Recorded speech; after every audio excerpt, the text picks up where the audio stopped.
Here we go. Da da da da. What's my good cheer?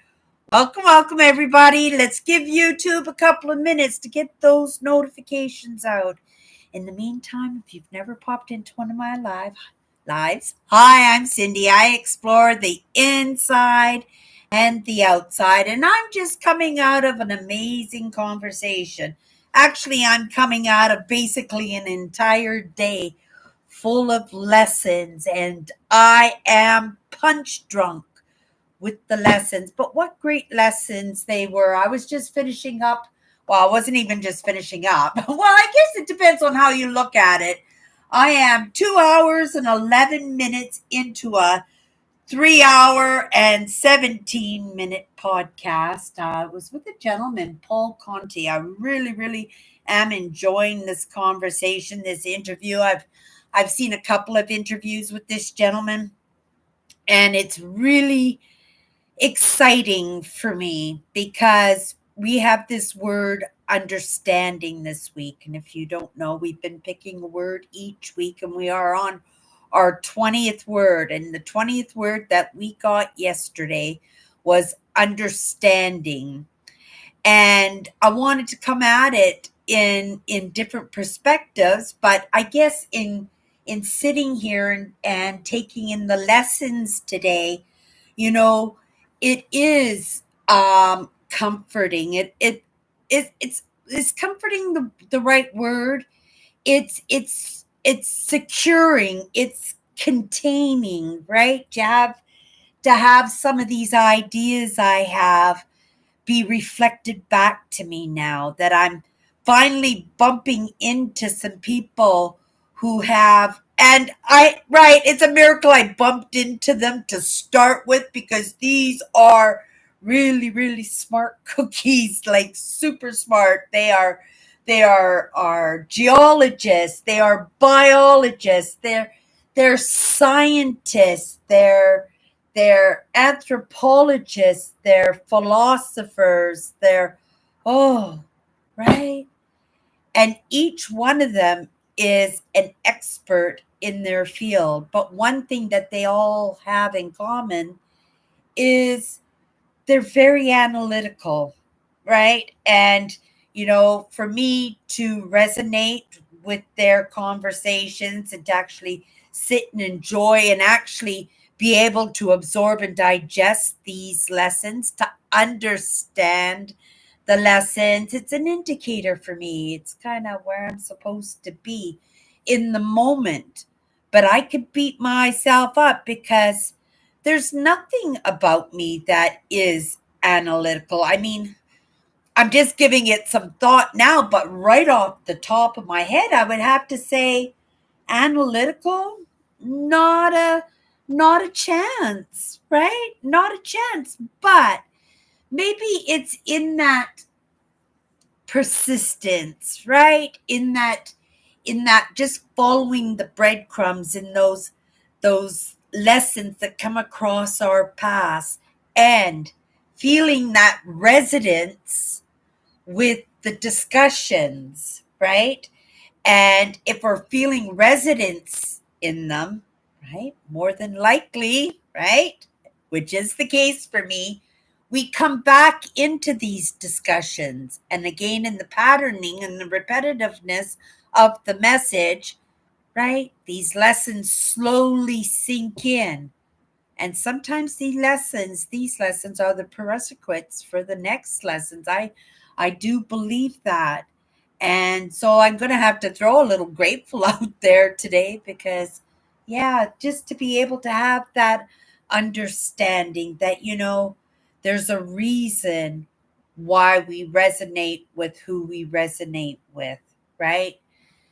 There's a reason why we are determined and why we set up our boundaries, why we have certain it's not standards, what's it, etiquette, these self-leveling sense of values that makes it possible for us to interact with people that, right, maybe we might not think that we meet their standards, And, in a lot of ways, they are.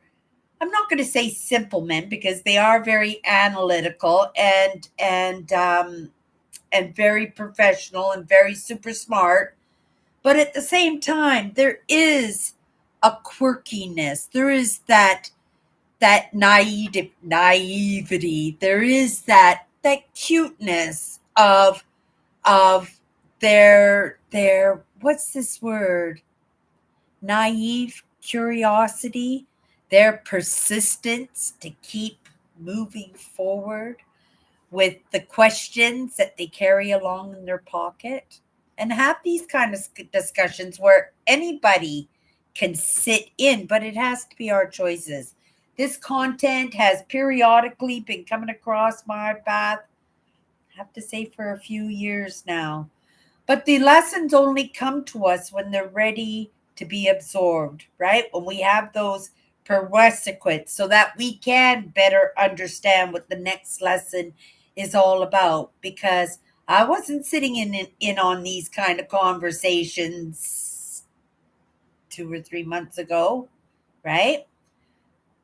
But it makes sense in those gifts that I consider them gifts, right? Some people might say I just stumbled onto them or I got led to them, but it's in my choices, right? And I made that choice to move myself forward in some of these ideas, and each one of these ideas came with lessons, and each one of these lessons were the prerequisites for the next lessons. And you just, some of us were like pit bulls. You get a piece of raw meat in your mouth and you're right, you just don't let go of it until it's been totally digested, right? That we got that thing 100%. And, I don't think I'm any different than anybody than that. And maybe it's just in that idea that I started so late in my life. I'm not using it as an excuse,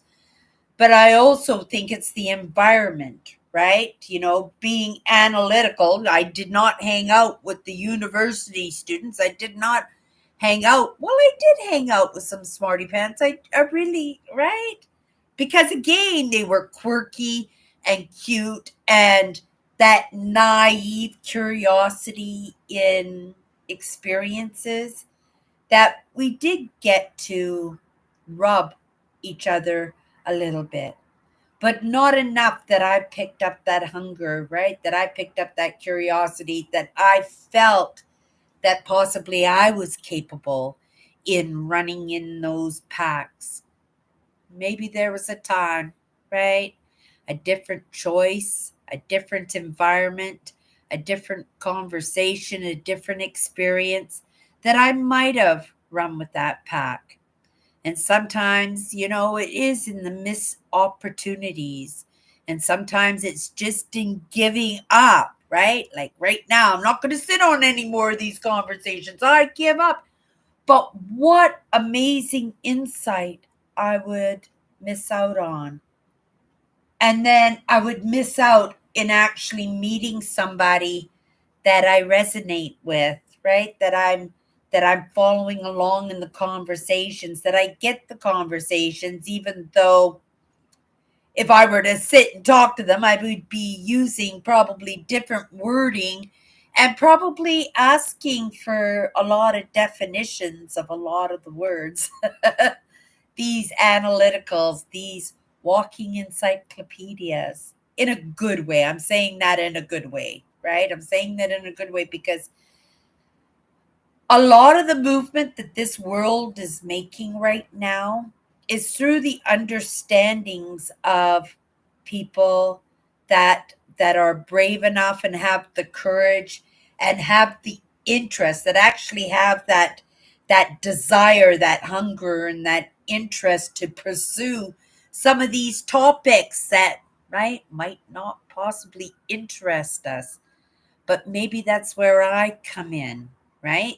Because I can sit in on these conversations, that I can listen to these conversations and understand them pretty good. But because I express myself differently. And it's not in total layman's terms because these are heavy topics, right? But be able to voice it in a way that Cindy would express it, that Cindy could shine it out there because Cindy's a shiner, right? And you know, and I realize that, and a lot to that. My choices, miss opportunities, right? Waking up to some of these ideas so late in my life. Hello, Nancy dear. Merry Christmas. Merry Christmas. 6 days to Christmas, you guys. I hope you guys are going to pop in if you have nothing to do Christmas Eve. We've been putting on a Christmas party on YouTube every Christmas Eve. We've been doing it for years now. I'd really have to go back and see how many years we've been doing this. But it's a good way for us to spend time together as introverts and as people who do spend a lot of time on their own, right? You don't think I got here by being the party girl, right? By keeping myself so involved in everybody else's affairs that, right, I wasn't even able to keep up on some of these conversations that I've been so privileged, and that's what it is, privileged to sit in on as a spectator, as a student, not necessarily as a participant, but taking the lessons with me, right, afterwards, and then applying them to my own life, only if it's only in an experience to see if it fits well, if I do resonate with it, right? And sometimes it takes me a long time. Sometimes it's just in the emotions and the excitement and the exuberance of the topic that I could really, right, hone in on somebody who really does have that belief in what they can bring to the table. And sometimes, right, I have to say it myself, right? I sit here and I look at them and I listen to them and I get it. But, you know, if we were meet for a cup of coffee, would they be okay with that naive kind of presence that, right, in my conversations, in my understandings, in my curiosity, because I would be somebody probably who would be asking lots of questions, but I am a good listener. And when somebody's in their flow and somebody's right into it, I can just sit back and just take it all in, right?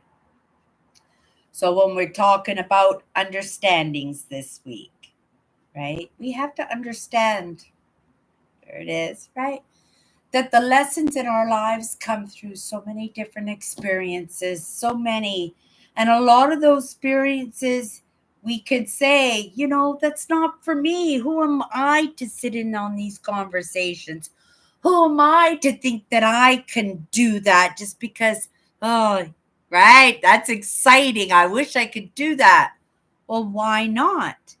Why not? If you are willing to put that work in, if you're willing to apply yourself, if you're willing to be that cheerleader, because it'll take a lot of cheerleading, because they're right, when you learn new things, it takes time, it takes effort. And along the line, there's a lot of frustrations and tests along the way, right? Always to give you that opening to say, hey, are you sure?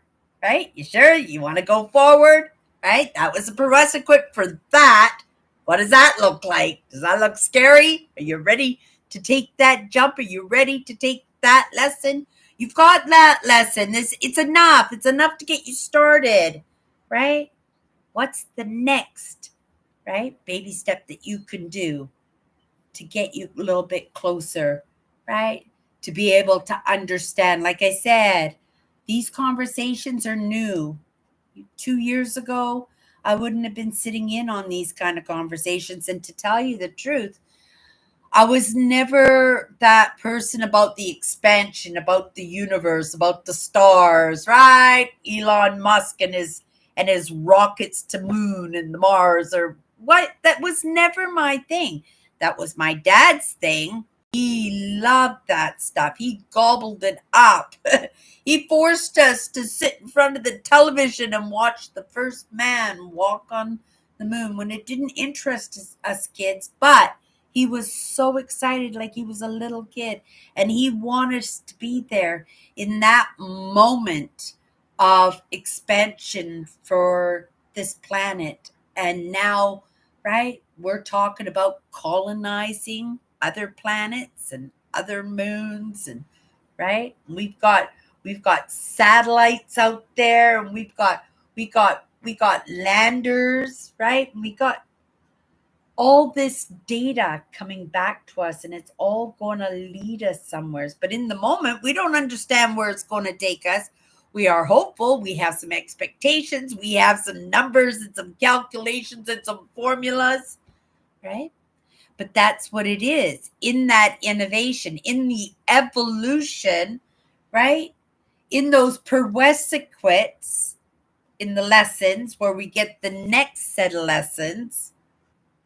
It might take lifetimes and lifetimes and lifetimes to achieve all of this, right? And we can give up at any time.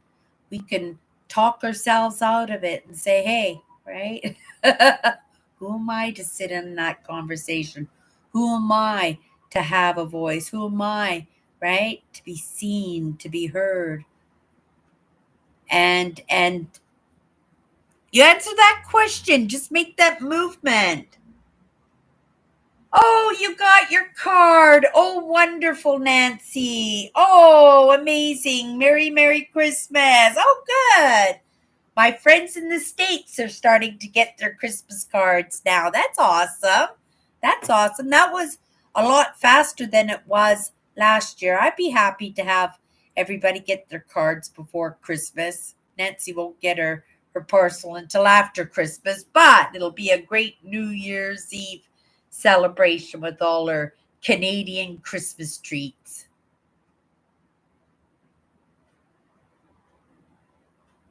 Oh, they opened up the card. Oh, no, I didn't put anything in it. It was just a card, Nancy. It was just a card. Oh, it's too bad that it was opened up, right? I don't know if that was the border. Maybe the border opened it up just to double check, or maybe right, somebody just checked to see if there was a $20 bill in there or something, right? I would have liked to have sent $20 to Brother David. Maybe for the New Year's, I'll be able to send him $20. I know in Mexican money, $20 would be a good amount. At least put some groceries in the cupboard for him for a little bit, right? Right? But I'm glad you got your Christmas card, Nancy. Oh, I'm glad of that. Yeah, and if you want on the Christmas list, right, you just get a hold of me through Instagram, leave me your address. I'll put you in my address book, and right, it's important. And a lot of us, right, are non-denominational, and a lot of us are different denominations, right? But Christmas is a holiday. For me, I look at it like Turkey Day, right? We're going to have a turkey this Christmas. I invited one of the girls to work who doesn't have any family in the city. All her family is from up north. So I invited her over for dinner, and we're going to watch some movies on Christmas Day. So it is a time that we can get together as friends and family, right? That we can feel like we are a world community. And there's a lot of different holidays in those couple of weeks of the Christmas holidays, because I know lots of denominations and lots of religious organizations, right, throughout history have arranged so that those holidays, no matter what the culture, the country, right, the religion, that those holidays were always happening at the same time. So if you're not celebrating Christmas, maybe you're celebrating Hanukkah. Is it Hanukkah now? Right? So yeah, it's a time. It's a time that we can actually apply and pay some attention, because in the end, right? Never deny your own, because in the end, that's all you've got. And family is very, very important. And I do believe that family comes back, right? Lifetime after lifetime. I do believe our family's a lot bigger than we actually think it is. But through that rotation, we all play roles, but we're always, right, meeting up with the same people. And I look at the people in my own dynamic family and look at the different religions, right? I have nieces who are spiritual. My nephew, I think he's practicing Islam, right? And uh, and then there's Cindy hanging out with the intellectuals, and I think that's pretty cool. But that's okay, because it does take all kinds to make the world, and this is 100% truth, right? And if we are creating the best human being we possibly can, we need everybody on board. And just because, I don't have that lesson, I recognize a good lesson when I hear it, when I experience, when I feel it. And I have no problems sharing it off, right? And maybe it's not a lesson that I might need personally, but you never know who we're going to bump in tomorrow, right? Who's going to phone us and crying, right? Need a shoulder to cry on, and we're going to just know exactly the right thing to say, right? Because some smarty pants filled us in on those ideas. Okay, you guys, that's my good cheer for tonight. We'll be back. We'll be back tomorrow. I am in cleaning mode now. That was a lot of lessons. I got a lot of punch drunk out of that one. But we are cleaning the bathrooms. We are washing and sweeping floors at 10:30 at night. Right? It's my day off, so I want to get as much done today as I can, so that maybe tomorrow I can, well, I was going to say relax a little bit, but I think I did quite a bit of relaxing today, right? Okay, you guys, that's my good cheer. We'll see each other tomorrow. Bye-bye.